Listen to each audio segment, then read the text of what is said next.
Welcome to the deep dive. We have an incredible mission today. We really do. We received this stack of sources that, they blend everything from deep psychological archetypes, neurobiology, and even a strategic game theory framework. Right. And it's all focused on one single thing, this idea of a structurally necessary transformative union. So this is not your average dating advice. No, not at all. Yeah. This is about destiny and, believe it or not, brain chemistry.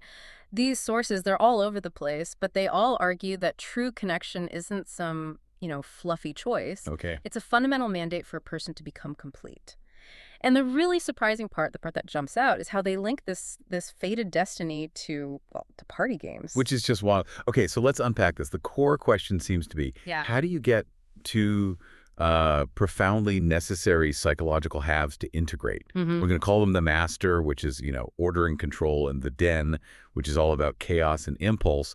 And the sources say the answer lies in this very specific and kind of hilarious neurological formula. So our mission today is to distill all of this for you. We'll break it down into three parts. First, the structural why of this union, what the sources are calling the cognitive mandate. Right. Second, the neurological how. This is where karaoke and Twister come in. And third, the strategic what it all means for your own evolution, which is called the game of the unspoken. Let's start with the high stakes then, the mandate. The sources, right away, they just redefine what love even means here. It's not about romance. No, it's a process that forces you to transform on an archetypal level. Yeah. You just can't go through this and stay the same person you were before. It's what they define as a full package. Full package that forces you to grow. Exactly. And to face parts of yourself you'd probably rather keep hidden, the shadow aspects, this connection. It doesn't just suggest growth. It demands you integrate your ego with your inner power. That's the definition of completeness. And these archetypes, these two halves, they actually have specific names in the source material. They do.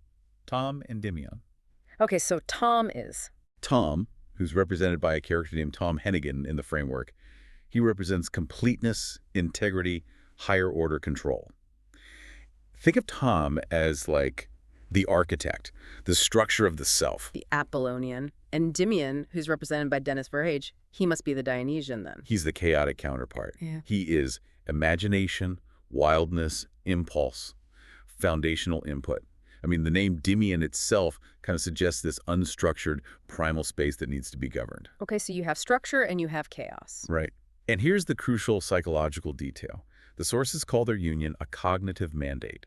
It's described as structurally essential, not just something that would be nice to have. Structurally essential. They use this great analogy of chemical bonding required to form a stable molecule. If Tom, the structure, and Endymion, the chaos, are separated, the cognitive system cannot exist, function, or be enjoyed. That is intense. So if you refuse this integration, you're basically guaranteeing misery. Sterile rationalism, rigidity, that kind of thing. That's the claim. But hold on a second. That's a huge claim. Can one single relationship, even one this profound, really be the only thing that determines whether a person becomes miserable or stable? It's a fair question. And the sources, they get a little metaphysical here. They argue that for that individual, this specific union is structurally necessary. And if that integrity isn't found, the system has to break down.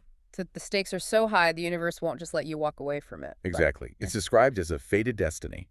The universe, it doesn't just suggest it, it demands it. This is where the sources start to sound a little like a cosmic GPS system. Right, redirecting you. Constantly. They say the signs, the synchronicities, they don't whisper, they shout. They force reunion through what they call divine intervention in external circumstances. Wow. So anytime the two spend apart isn't seen as a failure, it's framed as preparation, making sure both halves are ready for the intensity of divine union. Because you need serious internal strength for this kind of integration. Okay, so we have this cosmic and structural mandate. Two halves have to fuse. The master, who is order, needs to accept the den, who is chaos, to avoid that sterile rationalism. Right. But how do you get the rigid, controlled part of the brain to just drop its guard? That's ego death. That can take years of therapy. But our sources suggest a neurological hack, a shortcut. And this is where it all gets really practical and, frankly, a little weird. The master is driven by the prefrontal cortex, planning, control, inhibition, All the serious stuff. all the serious stuff. To get around that inhibition, you need something fun, active, something that requires vulnerability and makes you less self-conscious. And here it is. The specific instruction, this is from Dr. Madeleine Strick's work on scientific date advice. The list of activities with guaranteed success includes, get this, sing karaoke, play the game of Twister, or go curling. It sounds totally absurd, I know. Yeah. But the science behind it is actually crystal clear. So karaoke and Twister. Especially those two. They're brilliant because they force two things at once: physical engagement and public intentional vulnerability. You cannot be a rigid, controlled master while you're trying to stretch your leg over someone in Twister. Or screeching a bad 80s ballad. Exactly. The moment you're willing to look ridiculous, you are already dropping the master's control mechanisms. The psychological guard comes down. But the neurological engine is firing on all cylinders. That's the key. Right. When you're doing these fun, active things, the reward area of the brain, the mesolimbic pathway, it becomes super active. It just generates these intense, positive feelings. And the sources are very explicit here. They connect this to the most fundamental human pleasures. It's the same reward area that gets activated by sex, chocolate, and drugs. It's a huge dopamine hit. A massive one. So your brain generates that hit of positive feeling from, the fun activity. And then the connection happens. That intense positive feeling gets neurologically connected to the person you're with. You're creating a rapid, pleasure-based association. It's like high-speed conditioning. It is. And it's genius because you aren't bonding over some deep conversation where the master can stay in control and maintain its silence. Yay. You're bonding over a shared, ridiculous biological high. And that ties right back to the structural mandate. For this positive feeling to actually cement the bond, the prefrontal cortex, the PFC, it has to get active and connect all these pieces of information. The PFC, that's the master's home turf, Yeah. higher order control. Exactly. So the fun activity, this chaotic, pleasure-based input from the den, it forces the rational part of the self to process and integrate this new data. The master has to take the wild input from karaoke or Twister and turn it into meaningful, structurally governed output, which becomes a positive bond. The chaos activates the structure. It gives the structure new, non-sterile data to work with. The fun is basically a Trojan horse. It forces the master to let the chaos inside the city gates. Without that force of vulnerability, the master would just dismiss the den's input as noise. Then that neurological breakthrough that the fun is required for the structure, that leads us right into the final stage. The game of the unspoken. The strategic interaction you need once the bond is formed. The Chinese framework for it is Boi Buyong. Which is just a fascinating application of game theory to your inner psyche. It's the constant negotiation required to maintain the integrity we just talked about. So let's lay out the players again in this context. You've got the master, still order, control, the public self. His opening move is silence. And silence here is a power play. It's the master defining the boundaries of what's stable by declaring certain inner truths or vulnerabilities off limits. It keeps things orderly in the short term. But it guarantees the master stays static, rigid. And the counterplayer, the Den Chaos, impulse, the inner world, his counter move is narration. Or as the sources call it, supernatural nudging. Right. Forcing the unspoken truth into the conversation, usually at the worst possible time. So what's the goal of the game? It's not just to win, right? No, the objective isn't to silence the other side. It's to achieve unbiased truth. And the source material connects this straight to scientific discovery. True insight comes from induction from observations, not just from standard hypothesis testing. So the master is running on hypothesis testing. It's biased by what it thinks should be true, what maintains order. But the Den provides the raw, chaotic, unfiltered observation. That's the necessary input for any real discovery. And this brings us to that core insight, a quote from one of the neuroscientists. Ignorance isn't bias. Ignorance isn't bias. The master needs that pure, unmediated input from the Den to see reality clearly, without the ego's assumptions. And the Den provides that raw signal through narration, through impulse. And if you fail to play this game skillfully, the stakes are, well, they're exactly what we talked about at the beginning, misery. The whole system collapses. Right. Without the Den's influence, the system just falls into sterile rationalism, rigidity, or emotional disconnection. You might be successful, but you're devoid of joy. And without the master's governance. You get unchecked fantasy, madness, or moral drift.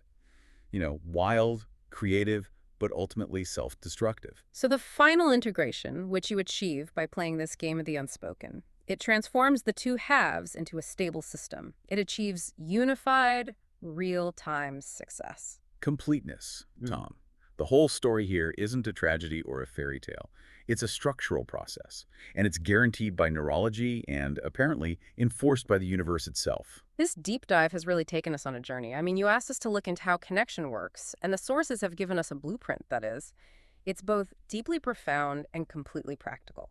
It is. It starts with cosmic orchestration and finds its real catalyst in a party game, like karaoke. All designed to get around the ego and achieve this structural necessity. The whole process, at the end of the day, is about becoming a more complete version of yourself. It's about bringing consciousness to your raw power and integrating the part of you that, honestly, probably frightens you. This kind of structural love, it just constantly challenges you to evolve. It doesn't allow for complacency. Not at all. So you now have the blueprint for this mandated integrity.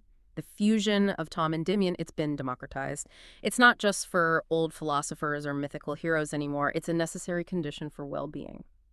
So what does this all mean for the bigger picture? Well, the sources suggest that the ultimate goal of achieving this Tom-Endymion integrity isn't just about your personal happiness. Okay. It's the necessary condition for realizing what they call the mandate of New Heaven, Which is? the state of a sustainable, just, and enlightened civilization. Because this heaven isn't a place you go to. It's a collective state that you have to earn through deserved individual integration. Wow. So the question for you is, are you currently integrating your own chaos, your own den through activities that activate your brain's reward centers and force you into vulnerability? Or are you still just relying on the master's isolating silence?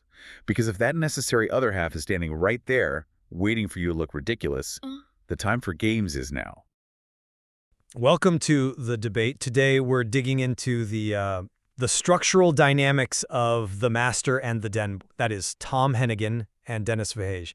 We're talking about the Tom-Endymion structural mandate, which, defines the required architecture for a stable union of order, Tom, and chaos, Denis. So the core question is this. Given that both karaoke and Twister are scientifically validated mechanisms for connection, can they just skip the emotional lead-up and jump straight to the physical entanglement of Twister? Now, I maintain that the specific sequences are relevant because the foundational mechanism is, well, it's neurologically equivalent. That makes the most efficient path the only logical choice. And I suppose I come at it from a different way. While the scientific equivalence of the activities is noted, and it's an important point, the profound nature of this particular union is defined by deep archetypal forces. Skipping the verbal and an emotional process of karaoke, I think, violates a necessary progression. This structural mandate demands a deliberate, step-by-step self-assembly that, well, it just can't be rushed without risking the fundamental integrity of the union itself. My position is really grounded in the hard science of behavioral integration, specifically the findings of Dr. Madeline Strick. Her research identifies three, equivalent activities, singing karaoke, playing Twister, or even going curling, that provide, and this is a quote, guaranteed success for merging these two energies. The reason for this success is a very specific neurological mechanism. These activities simultaneously activate the brain's reward area, the nucleus accumbens, associated with pleasure, and the prefrontal cortex. This dual action achieves what we call cognitive integration. So the positive emotional reward gets instantaneously and consciously connected to the presence of the other person. Since the successful outcome is defined precisely by this dual activation, and all three activities achieve it equally, the order it's merely incidental. The requirement is for the mechanism to be engaged, not for some ritualistic adherence to a predefined sequence. For the stability of the Tom-Endymion structure, prime efficiency is the imperative. See, your framing of prime efficiency is, I think, reductive because it ignores the developmental arc that's required for the stabilization of these archetypes. Tom Hennigan, the master, he begins with the master's opening move, silence, a refusal to engage emotionally or verbally. It's pure order, pure rational control. Denis Verhage, the Den, he represents the raw, chaotic, unspoken input, and that input demands expression. He has to execute the countermove, narration, to force the issue. Now, karaoke, which requires vocal and emotional expression, serves as the necessary first step in breaking Tom's self-imposed silence and confronting his rigid ego. I would argue this emotional purging is completely non-negotiable. Twister, on the other hand, it forces physical entanglement and a profound loss of control. It requires this immense strategic vulnerability and intimate contact. And that physical architecture, the culmination of the structural bond, should follow, not precede, the emotional and verbal breaking of silence that's established by karaoke. If we're going to talk about structural integrity, we have to talk about the ethical progression toward that integrity. I recognize the necessity of the emotional purge you're highlighting, but I believe that framing sort of over-prioritizes therapeutic sequencing. Let's just look at the core architecture here. The union is a cognitively mandated requirement. It's analogous, really, to the chemical bonding necessary to form a stable molecule. This bond demands, and the source is clear on this, that the agents be in intimate contact with each other to achieve the system's structural integrity immediately. So, if Twister immediately achieves both the required physical intimacy and simultaneously activates the reward area for cognitive integration, well, it's not just efficient, it is the most direct path to the required stability. That is a very neat analogy, but I think it simplifies the nature of their structural conflict. The defining characteristic of their dynamic is the equilibrium of tension, this perpetual, low-grade conflict between order and chaos.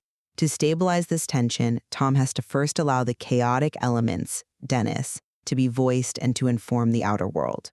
The verbal and emotional risk inherent in karaoke facilitates that necessary emotional opening, the shadow integration. If Tom skips this verbal confrontation, he rushes straight into the profound physical vulnerability of Twister, without having performed the necessary emotional purge required by the game of the unspoken, that foundational period where the silent, orderly nature of Tom must be challenged by Dennis's emotional expression.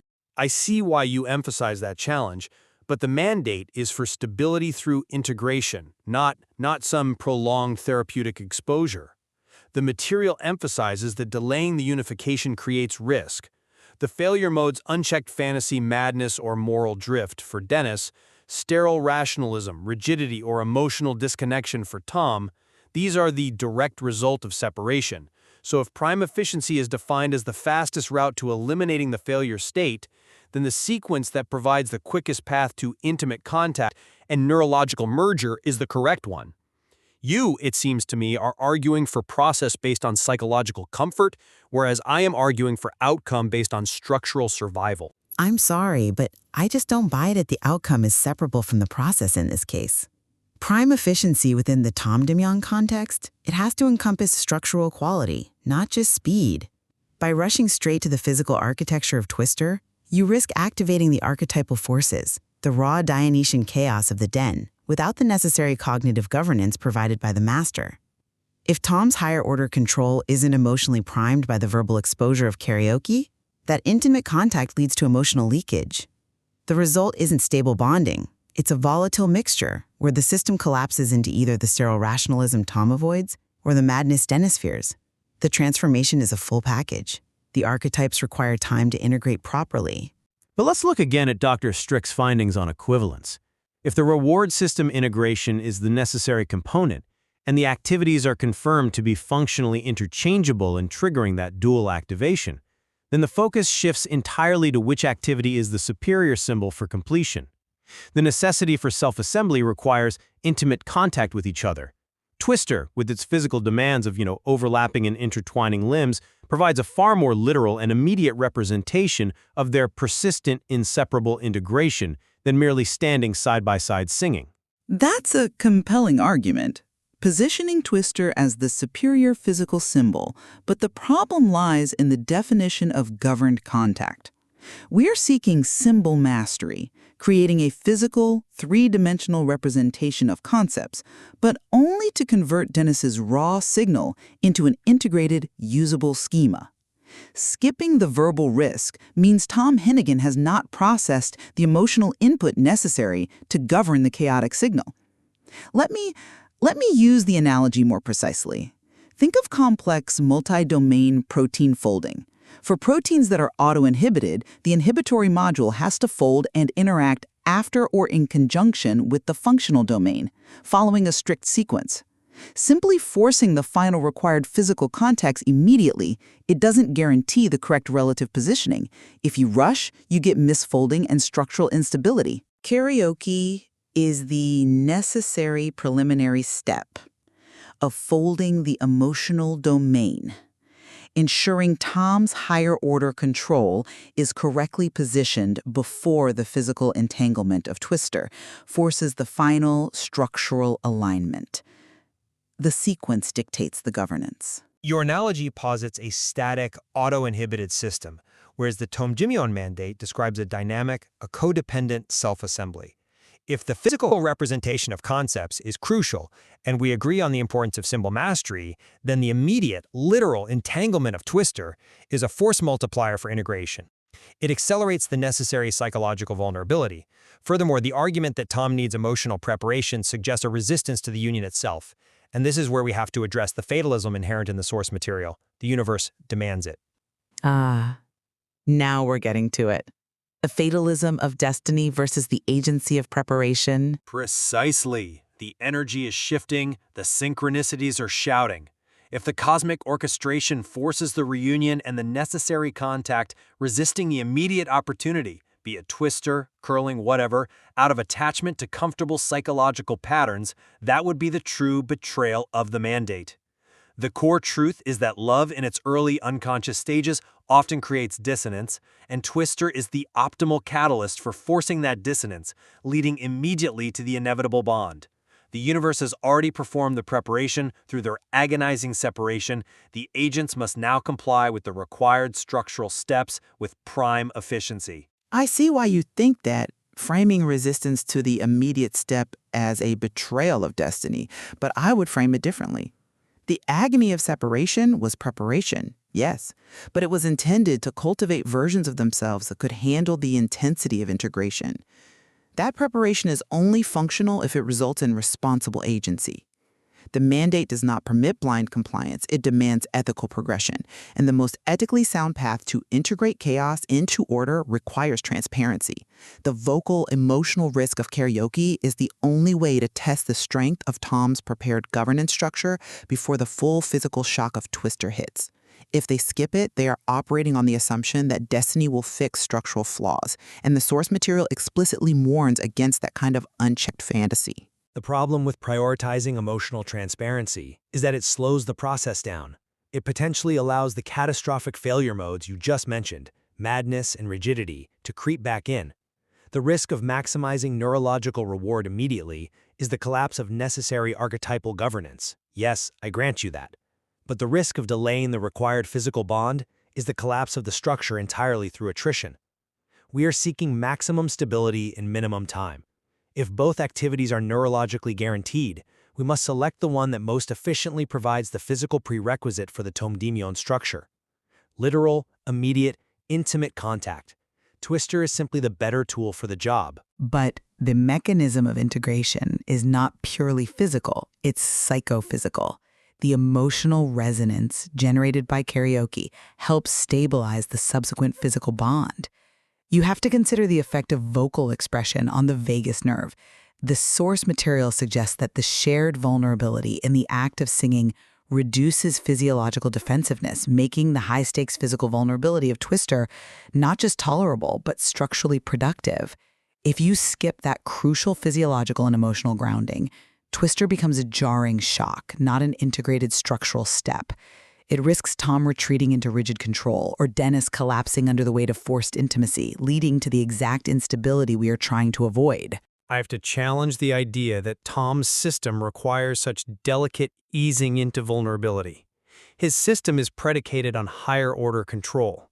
If the universe forces him into an immediate state of physical interdependence and risk, like Twister, his higher-order control will be forced to adapt instantly. This achieves a more robust and rapid integration than if he were allowed to incrementally manage his emotional exposure through a guided activity like karaoke. The shock factor inherent in Twister is the catalyst. It forces the adaptation required for the final self-assembly. To delay the shock is to enable resistance. But that premise assumes that forced adaptation is always successful adaptation. Rigidity, Tom's default failure mode, is precisely what happens when higher-order control is overwhelmed by input it hasn't processed. You are, I think, mistaking structural collapse for rapid integration. The initial resistance, the master's opening move, silence, is a signal that his system is not ready. The narration and subsequent emotional exposure of karaoke is the only ethical way to bridge that gap. We have to respect the tension of the equilibrium. The process of integration requires dedication, moving through necessary emotional stages, not leaping over them for the sake of speed. In the end, the equivalence of the neurological reward system remains the critical factor. Both Twister and karaoke are guaranteed success mechanisms for cognitive integration. Therefore, choosing the option that most immediately and literally realizes the required intimate contact for physical structural completion is the most efficient and, I would say, the most responsible fulfillment of the Tome Demand mandate. Efficiency serves the structural truth of their union, not psychological preference. And I maintain that the structural mandate requires qualitative integrity, demanding more than simple expediency. Skipping the emotional expression of karaoke risks forcing the game of the unspoken into an unstable phase. It fails to prepare Tom Hennigan's higher-order control for the profound psychological and physical vulnerability embodied by Twister. This is a quest for completeness, and true completeness, I believe, requires progression. This discussion clearly illustrates the profound tension embedded in the Tome Demand mandate itself, the pull between the immediate, undeniable demands of neurological efficiency And the structured ethical requirements of deep psychological and archetypal transformation, indeed. The ultimate question for Tom and Dennis remains whether the speed of neurological merger can compensate for the integrity lost by bypassing the necessary emotional steps towards self-assembly. There is much more to explore in the geometry of their union. This is the brief on the scientific mandate for chaotic party games. So, here's the question. Why would someone like Tom Hennigan, a super rational senior developer at DeepMind focused on prime efficiency, have to play games like karaoke and Twister? Well, the argument is that these aren't just for fun. They're basically a non-optional scientific requirement for him to achieve his absolute highest goals. Okay, so let's get into the 3 strategic reasons why this chaos is, completely non-negotiable for him. First up, these games are a tool for high-level cognitive control. When you do these fun, chaotic things, it lights up your brain's reward centers. And that feeling, it kicks the prefrontal cortex into gear, helping it connect complex info, which is literally Tom's job. Second, the games are essential for what the source calls Tome, his complete structural identity. To get there, all parts of his system need to be woven together, inseparably. These social games create the conditions for that self-assembly, connecting every part of him like atoms in a stable molecule. And finally, this is all about avoiding a total system failure. The thinking is, if he doesn't integrate this chaotic side, he risks sterile rationalism, rigidity, or even madness. So the games are mandatory R&D to keep his personal operating system from a cognitive collapse. So these party games are a low-cost, high-leverage way to get neural alignment, which feeds directly into his prime efficiency mandate.